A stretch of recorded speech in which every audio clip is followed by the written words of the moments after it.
सुप्रभात प्यारे बच्चों, आप सब कैसे हैं। उम्मीद है आप सब अच्छे होंगे, घर पर सुरक्षित भी होंगे। तो चलिए देखते हैं आज कौन सी तिथि और कौन सा दिन है। आज की तिथि है 18 ऑफ February यानी कि 2। ये है दूसरा महीना। पूरे साल में कुल 12 महीने होते हैं और फरवरी जो होता है वो हमारा दूसरा महीना है। और वर्ष कौन सा है? 2022 मतलब 2022। और दिन है शुक्रवार। कौन सा दिन है? शुक्रवार। ये हो गया शुक्रवार।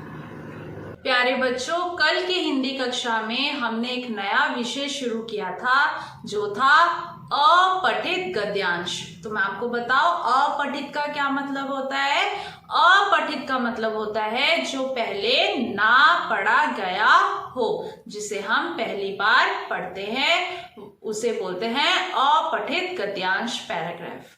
हमने कल की हिंदी कक्षा में पढ़ा था हमारा राष्ट्रफल आम के बारे में और रिक्त स्थान भी किए थे। मैम ने आपको ये भी बताया था कि अपठित गद्यांश जब हम पढ़ते हैं तो उसको हम 2 से 3 बार अच्छी तरह रीडिंग करते हैं। उसके मूल भाव को यानी उसके अर्थ को, उसके क्या दिया गया है, किसके बारे में बता रहे हैं, उसे हम पढ़ते हैं, जो हमें 2 से 3 बार की रीडिंग में पता चल जाता है।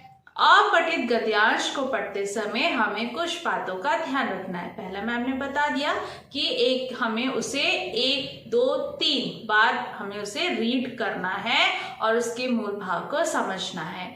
दूसरा, जब हम अपठित गद्यांश के प्रश्न उत्तर हमें दिए होते हैं, या तो वो आपसे टिक मार्क के जरिए या उसके द्वारा आपसे उत्तर पूछ सकते हैं, या आपको प्रश्नों के उत्तर वाक्य में लिखने होते हैं जो हम बड़ी कक्षा में पढ़ेंगे, या हमें रिक्त स्थान के द्वारा प्रश्नों के उत्तर देने होते हैं। हमें अपठित गद्यांश के आधार पर ही प्रश्नों के उत्तर देने होते हैं। हम अपनी मर्जी से उत्तर नहीं दे सकते।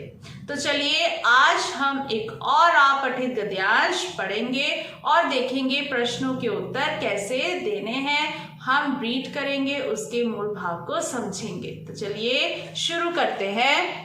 आज हम पढ़ेंगे अपठित गद्यांश पढ़ो और रिक्त स्थान भरो। चलिए पढ़ते हैं। यह एक घड़ी है। ये क्या है बच्चों? ये है घड़ी। क्या है? घड़ी। हमने मैथ्स में किया था क्लॉक रीडिंग, है ना, वही है। ये क्या है? ये है एक घड़ी है। सबके घर में होगी।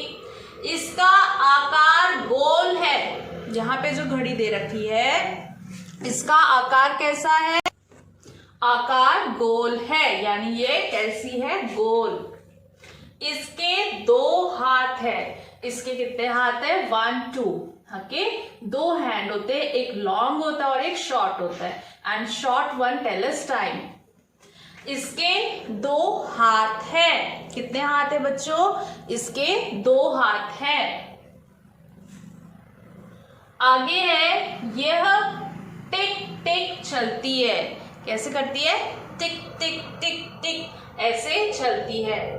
यह समय बताती है। यह हमें क्या बताती है? समय, यानी टाइम बताती है, हमें समय बताती है। फिर से पढ़ते हैं। यह एक घड़ी है। ये क्या है? एक घड़ी। इसका आकार गोल है। कैसी है ये? गोल।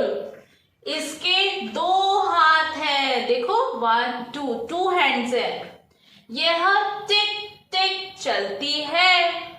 यह समय बताती है। ये क्या बताती है? हमें टाइम, समय बताती है। तो चलिए देखते हैं। रिक्त स्थान में हमें दे रखा है 2 समय गोल। पहला है इसका आकार है। आप देखो इस घड़ी को, इसका आकार कैसा है? यहां लिखा है, देखो इसका आकार गोल है। लिखा है ना, ये देखो सेकंड लाइन में इसका आकार गोल है। तो हम लिखेंगे इसका आकार गोल है। देखो यहाँ गद्यांश को मैंने रीड किया, उसके आधार पर हम उत्तर दे रहे हैं। इसका आकार कैसा है? गोल। इसके हाथ है, देखते हैं कहाँ दे रखा है, इसके 2 हाथ है। कितने हाथ है? 2। तो हम लिखेंगे इसके 2 हाथ है।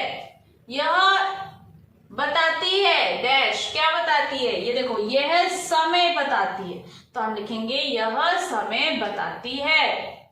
यह एक घड़ी है, इसका आकार कैसा है? गोल, तो हम लिखेंगे इसका आकार गोल है।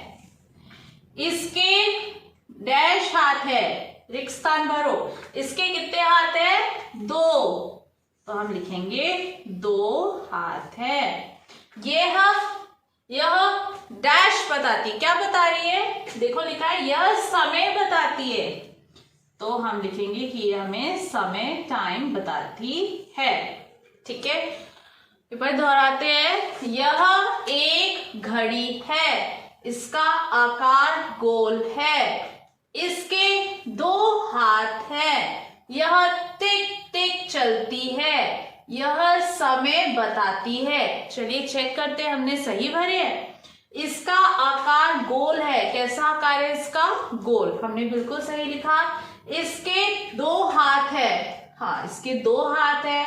यह समय बताती है, लिखा है ये समय बताती है, यानी हमने बिल्कुल सही लिखा है। हमारा ये सारे आंसर हमने, उत्तर हमने सही दिए।